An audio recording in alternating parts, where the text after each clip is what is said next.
जय श्री कृष्ण। राधे राधे। राधे सत्संग में सत्संग का रसपान करते सभी आत्मीयजनों, श्री वल्लभ की प्रेरणा से प्रेरित होकर राधे सत्संग में आज हम पुष्टि मार्ग में जो ब्रह्म संबंध लेते हैं, ब्रह्म संबंध के 3 स्तर कौन कौन से हैं और उसमें क्या होता है उसके बारे में देखें। लेकिन इससे पूर्व अगर आपके सभी स्नेहीजनों को भी इसका लाभ मिले, इसलिए वीडियो को लाइक करके शेयर करना। अगर आपने राधे सत्संग चैनल सब्सक्राइब न किया हो तो सब्सक्राइब कर लेना, जिससे आपको हर सत्संग की जानकारी मिल सके। तो प्रियजनों, ब्रह्म संबंध के 3 स्तर है। जैसे कि हम जानते हैं कि सबसे पहला निवेदन आता है, उसके बाद में समर्पण, फिर विनियोग। तो प्रियजनों, जब हम तुलसी हाथ में लेकर प्रभु के सामने शपथ खाते हैं, ये निवेदन, ये वाचिक समर्पण है। फिर दूसरा स्तर आता है समर्पण का। तो जब हम निवेदित आत्मा के भावों में भरकर तत्सुख के विचार से ही अपनी जीवन प्रणाली शुरू करें, तो यह अपना मानसिक समर्पण है। समर्पण वस्तु का नहीं होता, समर्पण भाव का होता है।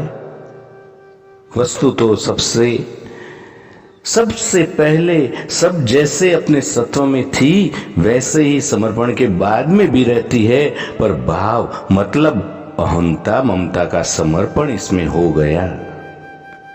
अब वो मेरी न रख कर अपनी, मतलब प्रभु की और मेरी हो जाती है, उसको समर्पण कहा जाता है। प्रियजनों, फिर इसके आगे का स्तर आता है ब्रह्म संबंध का, उसमें विनियोग आता है। तो समर्पित वस्तु का जब हम प्रभु को विनियोग करते हैं, प्रभु को दोहराते हैं, तो यह अपना कायिक समर्पण है। प्रभु के उपयोग के बाद यह प्रसादी कहलाती है। तो पहला निवेदन ये वाचिक समर्पण, दूसरा समर्पण आता है, और वो समर्पण मानसिक समर्पण है। तीसरा विनियोग है, वो अपना कायिक समर्पण है, जिसमें प्रभु के उपयोग के बाद धराई जाती चीज प्रसादी कहलाती है, वो सामग्री प्रसादी बन जाती है। तो इस स्तर में अब प्रत्येक वस्तु का विनियोग हम प्रभु को कर नहीं सकते कि जैसे बीमार हो तो दवा खाते हैं, तो दवा ठाकुर जी को कैसे खिलानी।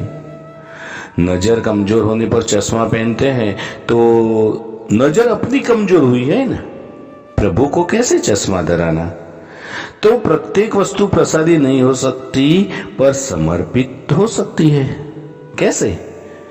तो मैं दवा इसलिए खा रहा हूं कि स्वस्थ होकर प्रभु की सेवा परिचर्या मैं अच्छी तरह से करूंगा। मैं चश्मा पहनकर प्रभु को श्रृंगार भली भांति धराऊंगा, कीर्तन आदि अच्छे से कर पाऊंगा। तो इस तरह से दवा तथा चश्मा भी समर्पित है। महाप्रभु जी अत्र आज्ञा करते हैं, सर्वदा सर्वभावेन भजनीयो व्रजाधिप।